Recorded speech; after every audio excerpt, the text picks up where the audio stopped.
Welcome back to Fishing the Midwest. Oneida County in north central Wisconsin has so many different fishing opportunities. Scott Biskobing knows how to catch largemouth bass. Check out this action. Our next stop is Oneida County. Our family used to visit this area when I was a kid in the late 60s. You know what? The fishing is as good, maybe even better now than it was then. Let's get in the water and catch something that we know exists in great numbers in Oneida County. Fish. It's early fall, the trees are just starting to show some color, and Scott Biskobing knows where we can catch some largemouth bass.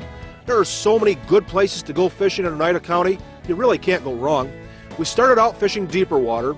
We had the Humminbird set to read the bottom and provide a side view. As we moved shallower, we located some shallow weeds, and when we found the shallow weeds, we found some bass. And this guy had a couple of buddies with him. That's a pretty good one. Is he there, Scott? Yeah, he's still there. Oh, yeah. Yeah. There's a little better one. Oh, look at that guy. They're liking that jig. And that was almost the same spot, wasn't it? Let's see the two of them with them. See was it really? Look right there. Can you see them underneath? There's two more bass with them. I'll see what I can do about that. I've got my jig right in there. Huh. Same size?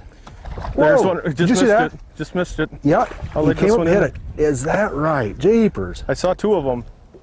Well, I goofed one of them up. Woo, right on the same spot. Huh. And that's the average size they run here? Yep. No. Especially out on these weed lines like this. Wow. Nice fish.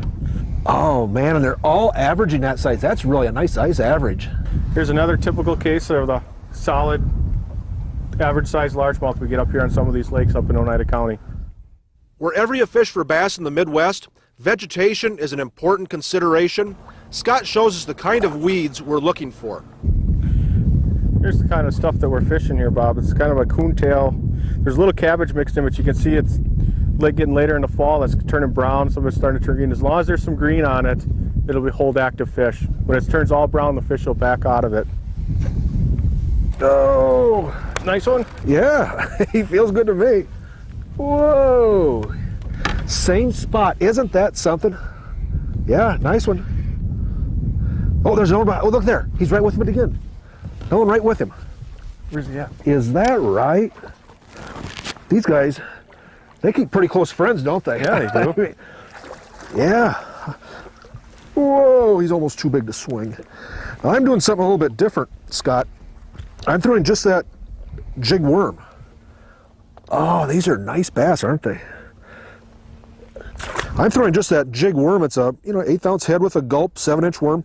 They seem to prefer in the fall bulkier stuff, bigger stuff, don't they? Yeah, I'd have to agree with you on that, Bob. Especially with most species, even with walleyes and all those things, they like the bigger stuff in the fall. I think they're bulking up for the winter time, trying to put some weight on. And even like that worm that you're using, plus the big jig and the big crawtail that I'm using, it's a big bulky presentation for them. It isn't long before Scott gets bit again. Boy, they're all around that same size, aren't they? Yep. Boy, what nice. Oh. Ah.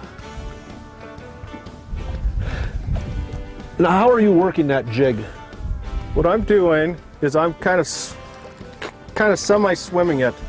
I let it sink to the bottom and I give it 2 or 3 quick hops. Like a crawfish, it kind of comes up and then it sinks back down and kind of jumps up again. And you go like this so you can feel it come down, all of a sudden they're grabbing it on the fall, which is pretty typical.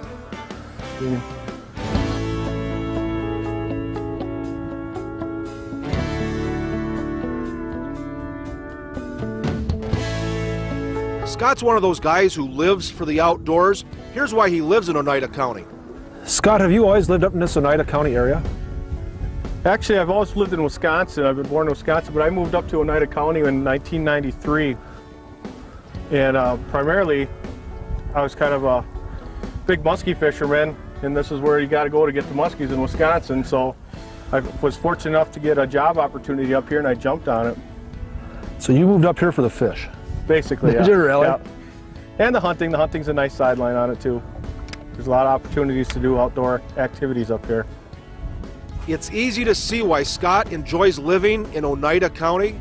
These bass are all averaging 17 to 19 inches, and they're willing biters. That's not a nice one. Yeah, how deep was he, Scott? About 9 feet, it looks like. Yep. Yep. Good. What did he hit? Black and blue. That jigging? Jigging the Berkeley black and blue craw. Yep. And he ate her. He wasn't messing around, he ate it pretty good. And that's good, right? Yeah. Yep. Oh, yeah. Look how dark he is. Yeah, these fish are, you know, this is a nice average size largemouth out of here, and they're nice. They're always nice, clean. They're not all beat up. They're just beautiful fish out of here. Before we called it a day, Scott wanted to check out a crib to see if any smallmouth were home. I've got the crib.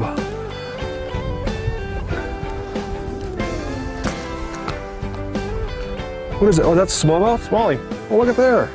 Like we said, you never know what you're going to get out here. You never know. You never know. Was he right in that crib? Right in the crib. Right in there, huh? There was a case where I was just watching the electronics. I saw the crib there. I quick reeled up and I dropped that jig right down the crib, but I zipped it a couple times and just boom, and she drilled it. What a wonderful afternoon on the water.